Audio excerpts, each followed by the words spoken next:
Got my coffee and today's guest here with me, so we're ready to roll. I'm Michael Hanf, Executive Partner at Taival Advisory. Welcome to our Circular Coffee Break podcast, where we will casually be talking about everything circular and beyond. We hope the podcast is interesting and insightful and provides new perspectives for you. If you would like to provide feedback, have improvement ideas or suggestions, please leave us a comment or drop us a note at info@taival.com. And please remember to subscribe so that you keep up to date on future episodes. My guest today has a long history in circular economy and environmental sustainability. His stated target is to cut global emissions by 1 gigaton during his career. We will get back to that hopefully later. He holds an MSc in chemistry from TKK, and he started his career as research chemist at VTT. That was in 2000, and since then his profile actually counts 15 different roles that he has been holding. He is the father of Neste's bioplastics, biochemicals and chemical recycling program, the author of Böru's Plastic to Bio concept, and had a short stint as the business development director at Dudsonit Activity Park, and that's something we will definitely come back later in this podcast as it sticks out in the CV. He has been the principal at Afru in the circular bioeconomy sector from 2018 to 21, and the CCO for Woodley until very recently, January 23. In addition to these roles, he's a micro-angel with investments in 9 bioeconomy companies, and I understand that number is changing continuously, so that this number is going up and down as we speak. Circular economy and green tech startups. He has been an advisor, co-founder and board member for companies like Camupac, a digital deposit system for reusable products, Reciclo, a company looking at chemical recycling, River Recycle, offering sustainable river cleaning services, and Woodley, providing wood-based, carbon-neutral and recyclable packaging material. And if that wouldn't be enough, on top of that, he is also the founder and CEO of November Consulting, where he's looking at industrializing degrowth, another topic we will be coming back. So I think we will have a very long list of things to talk about today. I'm looking forward to jump into all of these in today's episode. And thank you for joining me on the show today, Tomi Nyman. Thanks, Michael. It's a pleasure to join the podcast. It's really great. Perfect. A long list of things you've been doing in your career, very much linked to circularity and environmental sustainability, and your set target naturally links directly to that. But let's maybe start with the obvious. How did you end up becoming the business development director of Dudsonit Activity Park? And maybe for the listeners that are not familiar, Dudsonit Activity Park is a company with a number of indoor activity parks, basically for all ages, where you can, do crazy things. I've been there with my kids, and for some events, it's really a place where you can be active in unexpected ways. You can test your limits. So how did you end up there? Well, that was after my 5-year stint at Neste. Yeah. I joined Neste to initiate their bioplastics, biochemicals, and eventually chemical recycling programs. And after 5 years, I had basically achieved certain milestones that I felt were in the scope of doing in regards to the business development and strategy wise. And I felt that it's a good time to do something else. Yeah. I left the company, and at that time I started to think that I've been working for 15 years in the industry, been flying around the world, joining meetings, sleeping nights in hotels, and what had I missed? I had missed doing sports. Mm-hmm. So I started developing my own concept relating to small indoor activity parks, really small ones, around 400 square meter. And what happened was that when I was looking for funding, I called a few friends here and there, and one of them happened to be on the board of the Dudsonit company, and he said that this sounds very interesting. Let's talk to Jarno. Yeah. And then I had a discussion with Jarno Laasala and eventually with the CEO of Duizend Activity Parks. And I started as the business development director there. Joined the company with the aim to develop more parks, with the aim to grow the company, and that's how it started. Cool. And it's definitely a good way to get a different perspective, I think. Yeah. I was 42 when I started making vaults. So. Interesting.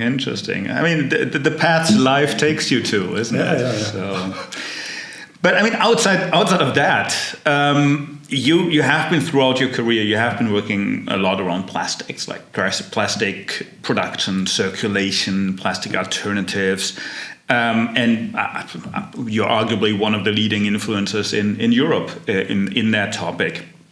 Now, plastics is everywhere. It's a very important material.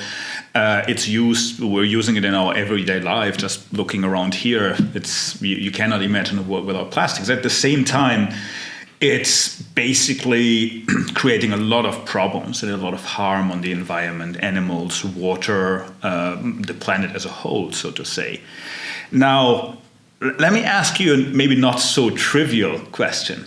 What does it take for us to solve the plastic equation, the plastic problem, if you want? I want to state it negatively. Meaning, from your experience, what are some of the best practices? What are some of the good things you've seen?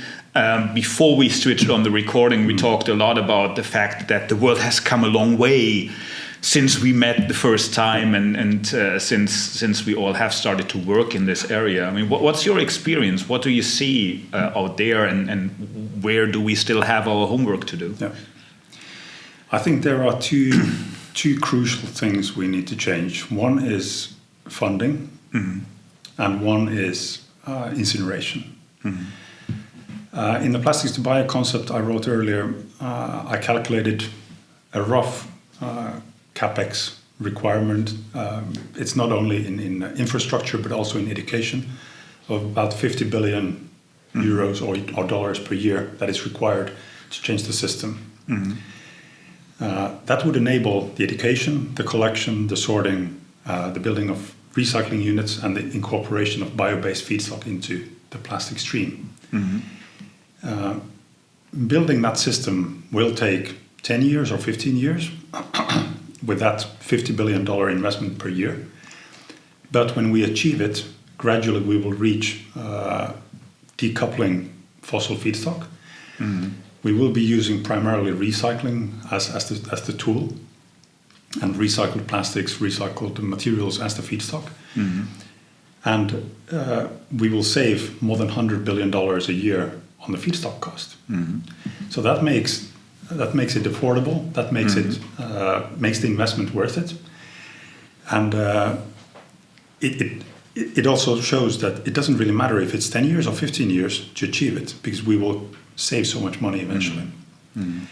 Incineration is essential because we have built, at least in Europe, in Finland, for example, we've built massive incineration units that are now operating on plastics.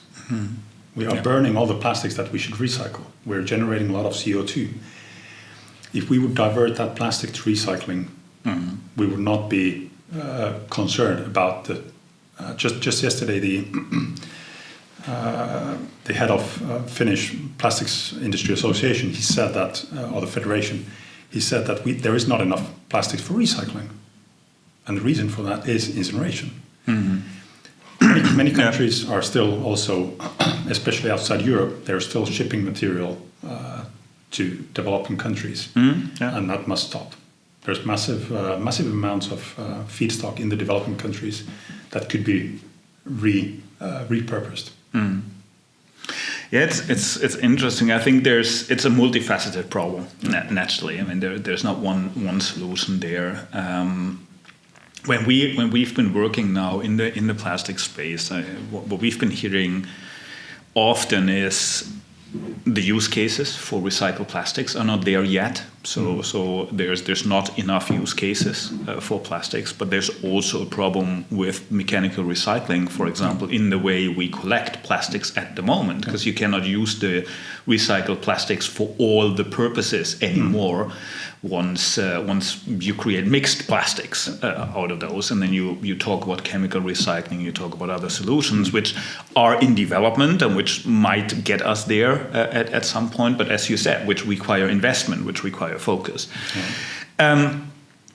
The other side, I think, and that's maybe also a very interesting topic, you mentioned education. And again, we talked earlier about the fact when the pandemic started, everyone said like, we cannot reduce travel because the world will end. And then the pandemic came and we stopped travel and the world is still there. And since last year, the energy crisis has been hitting us due to the horrible war in the Ukraine.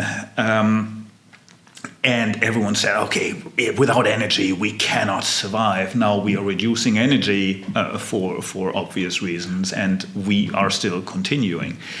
The same is true with consumption. The same is true with recycling and all of this. How do you see that we can change people's mindset in recycling, in basically having this mindset of, I need to be part of the solution, I need to accept inconvenience? Because I think that very often is the problem. It's the inconvenience that we don't want to take that keeps us away from doing the right things.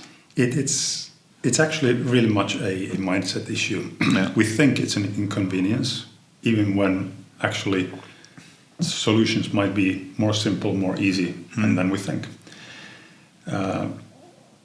If I would now write Plastics to Bio again, I would definitely incorporate reuse as 50% of the solution.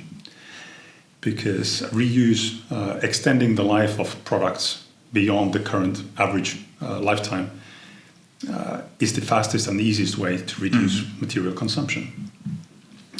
If you now look at me, the white shirt I'm wearing is 12 years old. The gray shirt, which is pretty similar to yours, this one is over 15 years old. Yeah. My jeans, I repaired them this morning. It took me 5 minutes to repair my broken jeans. It would have taken me about 2 hours to go shopping and buy new jeans. Yeah. So the inconvenience, we think that, let's just buy something new, is convenient. But on the contrary, we spend less time and money reusing and repairing things. Yeah, no, I see your point. I think it's a very good point.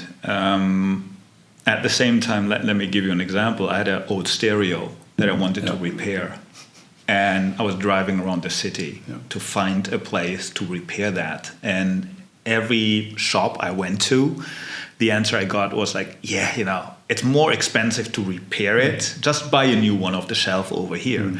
So I think it's also that we're not costing in a lot of the cost that we're creating with that. But it's a very good point. I mean, if you want it, as the last couple of years have shown, if you want to achieve something, if you want to do something, then it's definitely possible.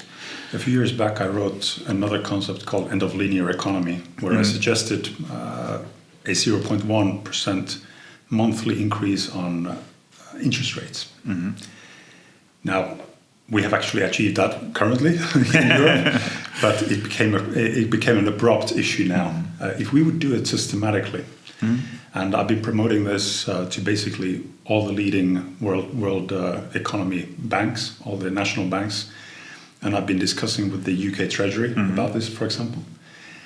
The idea there is that if we do it gradually, the consumers, the industry, businesses, companies, organizations, they gradually will realize that in 5 years' time, the interest rates will make linear buying new stuff all the time, it will be very expensive. Yeah.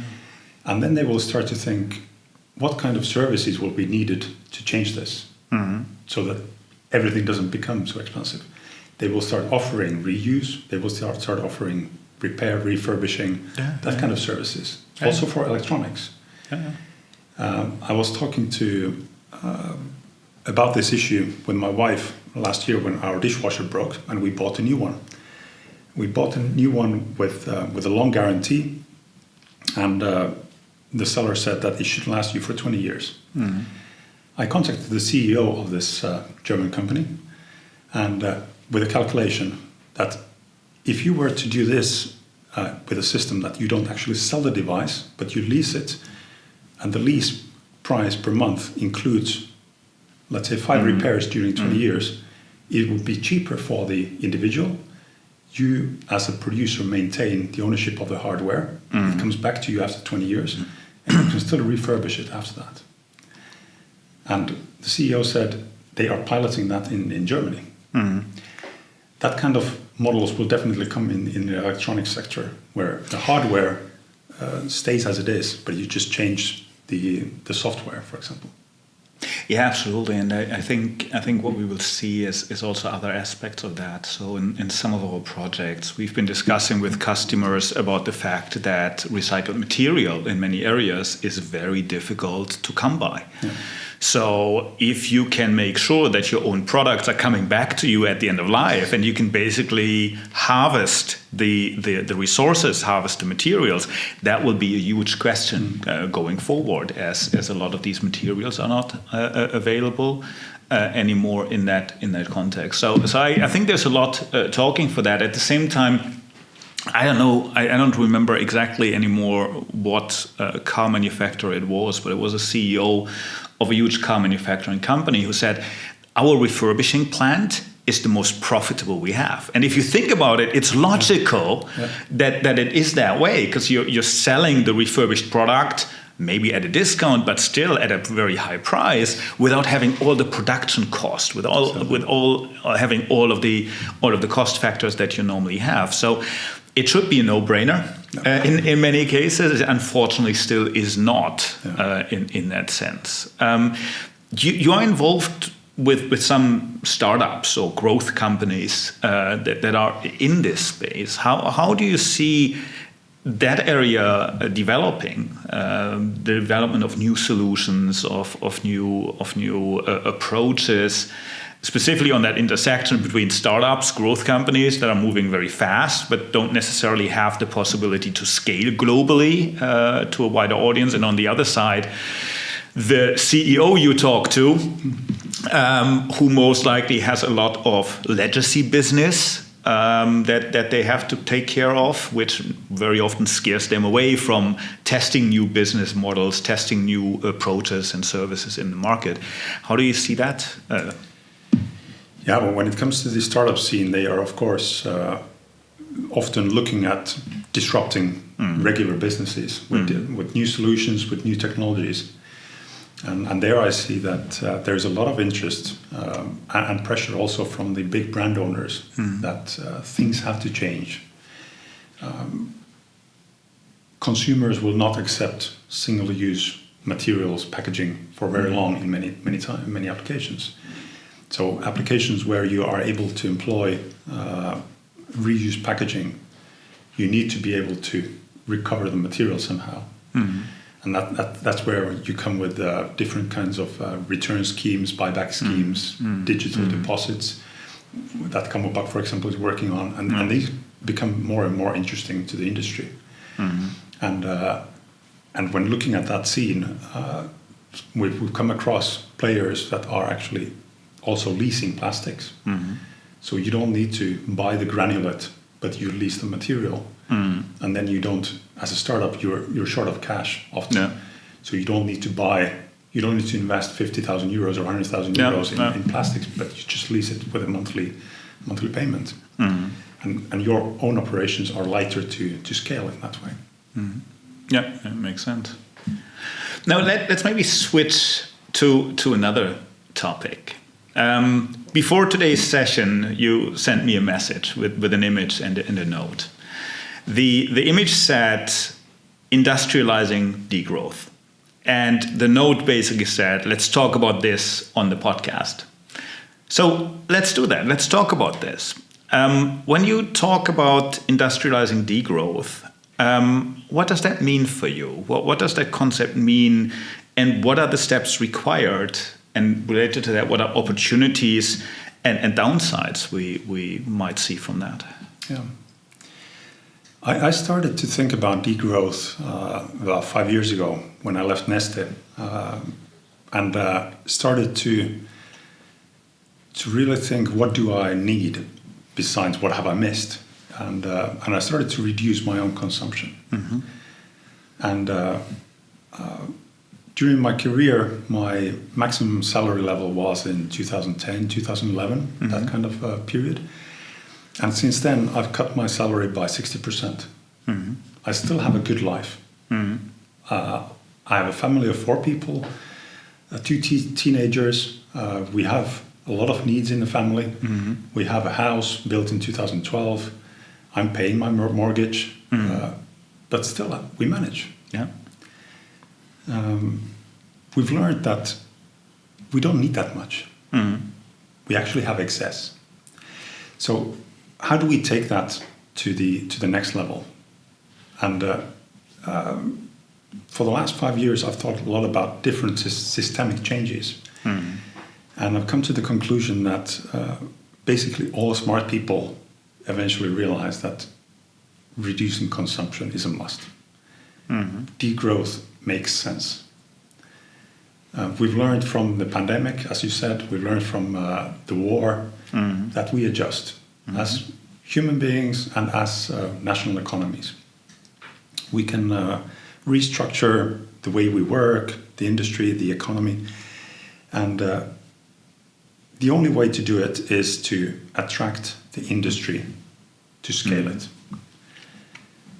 Degrowth is a word which many people are afraid of. They think that it will take a lot from them. Yeah. They will not be able to do things anymore. Now, actually, there are good examples that talk about the contrary. There is, for example, a small town in Denmark, Sønderborg, where the city council was provided the opportunity to optimize the energy in the city with a three-year payback time. Yeah.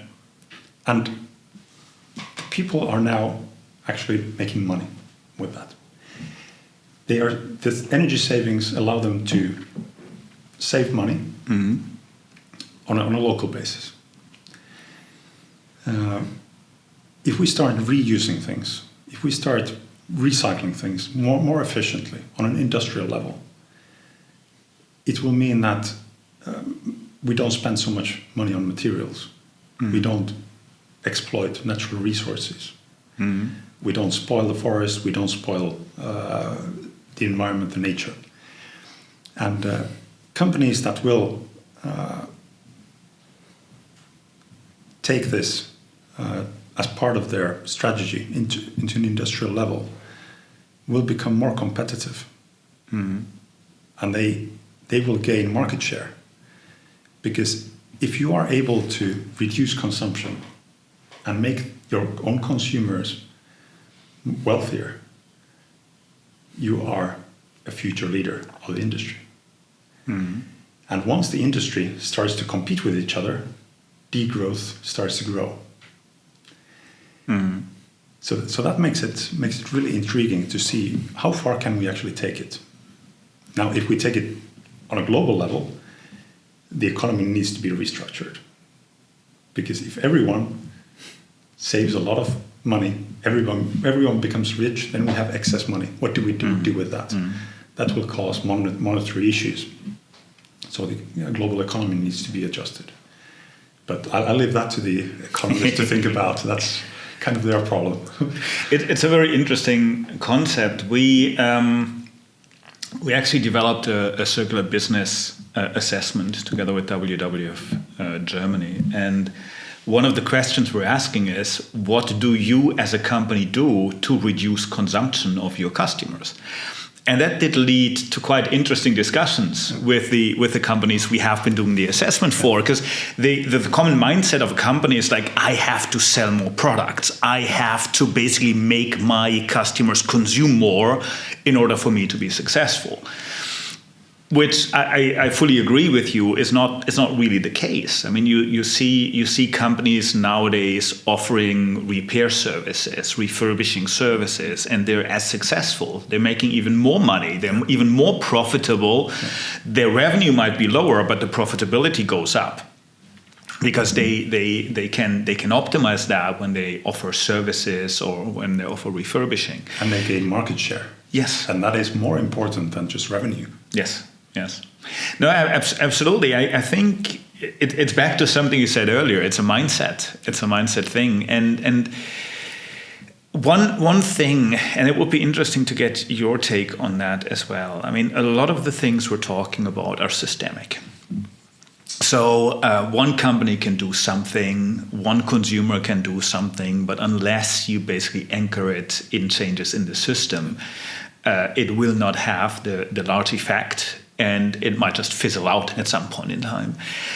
And the big question is, how do we drive that systemic change? How do we get everyone on board, specifically in a divided world, like what we're seeing in, be it the US, be it Brazil, but also in France and in many other places where differing opinions are not just differing opinions, like in the old days where you would argue over a beer, but where there's really a huge divide between how people see the world. How do you see that? What's your thinking on that, specifically when you think about degrowth, about these new systemic approaches to our life, basically to our world as it functions today?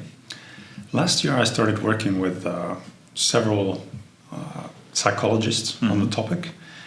I was building a group to discuss the idea of human mind in climate change. Mm-hmm. How do we adjust people's thinking? How do we... sometimes if we push people to make a decision, if we force them, they will reject. Mm-hmm. They will fight back. Direct influencing doesn't always work. That's why we have things like marketing. Mm-hmm. We gradually make people realize themselves that this is a good thing. Mm-hmm. We need indirect influencing, where marketing plays a big role, to make people aware that, by the way, repairing it just makes so much more sense than buying a new car every 3 years. So it's I think we underutilize the power of psychology. Regulations do their part. That is a way of forcing, but you get a lot of objection. When we get people to make the decision themselves, they are much more committed, and that's where this kind of. I was talking to about 50 people in the spring last year, individually and in small groups, and we had really good, interesting discussions about the topic. But we didn't really come to a conclusion how to really crack the bolt. But one thing that we discussed was culture.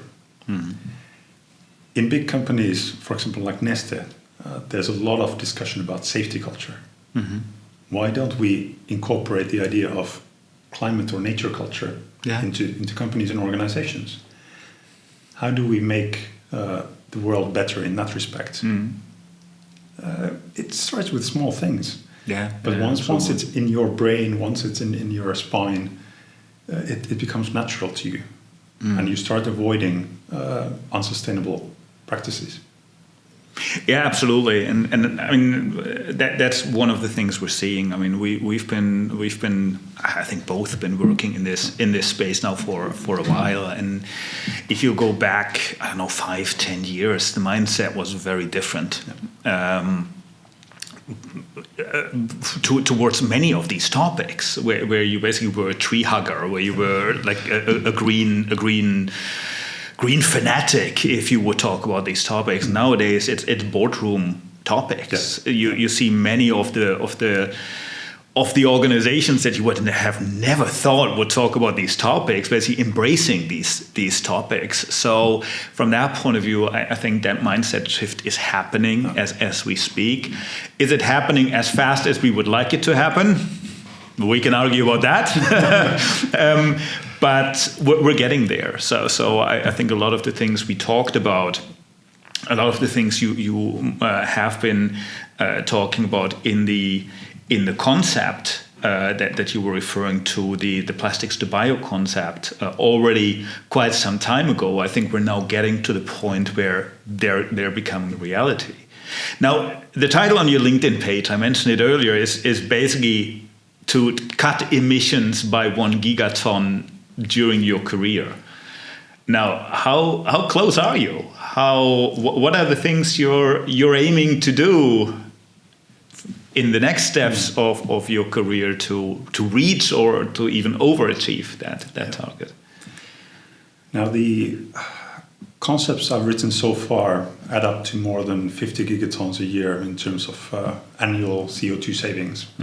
Or it's not only savings, but it also includes creation of carbon capture solutions, natural based, basically. Now, it's impossible to say if I've exceeded 1 gigaton, when I will exceed, and so on. But I will continue talking about these topics, about the concepts. I'm creating new ones in the field of not only bioeconomy, circular economy, but also in terms of regular economy, like the linear economy model. I think sectors I'm still looking forward to enter are sectors that are consuming a lot of natural resources, including, let's say, textiles. That's very interesting. Composites. Yeah. The food sector is definitely a must. Yeah. One of the concepts I wrote includes the reduction of meat consumption and the reduction of food waste. If we reduce both of them by 50%, we end up releasing so much land, about between 2 and 3 billion hectares in the world. If we reforest that, we can capture in 20, 30 years' time 50 gigatons of CO2 every year. Now, I've been promoting that to the large retail organizations, the food wholesalers in the world, and many of them are focusing on that, primarily on the food waste side for the time being. The meat consumption is taking a bit longer to adjust the way of thinking in the consumer's world, but it's definitely something that's growing. There are many countries in the world where we are eating excess amounts of animal protein. We need about, depending on the calculations, around let's say 70 grams of protein for men like us. So it's really, we don't need to eat 300-400 grams of meat every day because we get protein from other foodstuff as well. We often think that protein only comes from meat. Yeah. When there is also in cereals, there's proteins in carrots. Yeah, it's small amounts, but it adds up. And I've been listening to a BBC documentary very recently about precision fermentation, which was a new concept to me. But it's about basically how can you artificially, in quotation marks, produce proteins, and that is a very interesting alternative as well. And naturally, pros and cons, like with everything, and they go through that in the BBC documentary very well. Yeah. So I would highly recommend that to everyone who's interested in the topic. But there are alternatives out there currently. Yeah, we have Solar Foods here in Finland making proteins out of thin air. Yes. I'm still waiting for a big launch of a company working on circular economy of food. Yeah. Basically, we have, if we think about feces and urea, we have all we need to produce proteins and fats and sugars. Of course, hygiene is something that needs to be taken care of, but there are processes. Yeah. You can ultra-heat treat, you can do other things to make it hygienic. Yeah, absolutely. Very good. The coffee is empty, and it's time to wrap up this episode of the Circular Coffee Break. Thanks a lot, Tomi, for joining me today. Really interesting topics, and I could continue the conversation for hours. Likewise. So let's see. Maybe you come back one of these days, and we jump into more detail on some of the topics. Excellent. Thanks, Michael. So Quickly, before we wrap up, if you have any comments, ideas, suggestions, please let us know. Leave a comment either on the podcasting platform of your choice or send us a note at info@taival.com. We're always looking forward to new ideas and insights. We're still learning as we move forward and continuously adjusting, so eager to hear from all of you. Also, please remember to subscribe to stay in the loop on new episodes. New episodes will drop on a 2-weekly rhythm, and we have a long list of very interesting guests lined up for the coming shows. So really looking forward to those. I'm looking forward to seeing all of you here on the Circular Coffee Break.